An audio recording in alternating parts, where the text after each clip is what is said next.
Shalom sahabat Kristus yang dikasihi Tuhan. Mari dengarkan firman Tuhan yang datang kepada kita pada hari ini. Diambil dari Roma 6 ayat yang ke-6. Demikian firman Tuhan. Karena kita tahu bahwa manusia lama kita telah turut disalibkan, supaya tubuh dosa kita hilang kuasanya, agar jangan kita menghambakan diri lagi kepada dosa. Dosa telah menyebabkan hubungan kita dengan Allah terputus. Ibarat tim sepak bola, tim U19 bertanding melawan Singapura dan kalah, tentu kita pun juga ikut kalah. Karena timnas ini adalah wakil kita, meskipun kita tidak ikut bermain. Adam dan Hawa melakukan dosa sehingga kita keturunannya pun menjadi berdosa. Banyak orang yang bertanya, mengapa saya harus menanggung dosa Adam, sementara saya tidak melakukannya? Adam merepresentasikan manusia di hadapan Allah, sehingga ketika Adam berdosa, maka Allah tidak lagi berkenan kepada manusia, sehingga menyebabkan kematian bagi semua umat manusia. Karena Adam mati, maka kita pun akan mati. Hubungan dengan Tuhan telah putus karena dosa. Tuhan jijik melihat dosa, dan karena itu maka Tuhan tidak dapat bersatu dengan dosa. Ibarat telepon, pesawatnya masih ada, mikrofonnya masih ada, speakernya ada, kabel semua lengkap, namun hubungannya dengan pusat terputus. Demikianlah hubungan manusia dengan Allah terputus ketika manusia berbuat dosa. Dosa menyebabkan kematian, dosa membuat Allah murka. Banyak contoh dalam kitab tentang dosa menyebabkan kematian.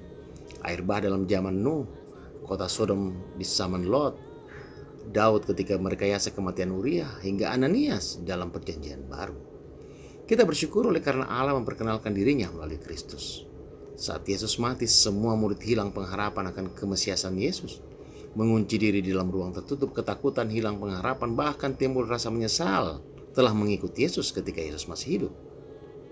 Sejarawan Romawi Tacitus, Josephus Lucian, bahkan Mahkamah Agama Yahudi adalah saksi kematian Kristus. Tacitus mengatakan, sejak saya melihat orang disalib, tidak pernah ada yang selamat, pasti semua mati. Namun dalam 3 hari Yesus bangkit dan lukanya bisa sembuh. Yesus bangkit, maka timbullah semangat para murid-muridnya. Alkitab berkata, karena semua orang telah berbuat dosa dan telah kehilangan kemuliaan Allah. Saat naik pesawat, saya pernah membayangkan jika laut adalah tintanya dan pohon adalah penanya. Namun juga tidak akan mungkin dapat mencatat kasih karunia yang Tuhan berikan kepada saya. Banyak orang-orang Kristen yang merana karena dia tidak ingin meninggalkan kebiasaan buruknya dan dia ingin setia berkanjang dalam dosanya. Padahal dosa kita sudah turut mati disalibkan bersama Kristus, dan kini kita hidup di bawah kasih karunia Tuhan. Kita mengalami pembaruan hidup dari gelap menuju terangnya yang ajaib. Kita seharusnya memberi pusat hidup dan tahta hati untuk dikendalikan oleh Roh Kudus, dan dengan iman kita menerima kepenuhannya.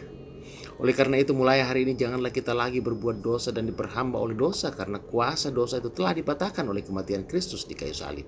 Dan sekarang kita disebut sebagai anak-anak Allah, oleh karena kita adalah milik kepunyaannya.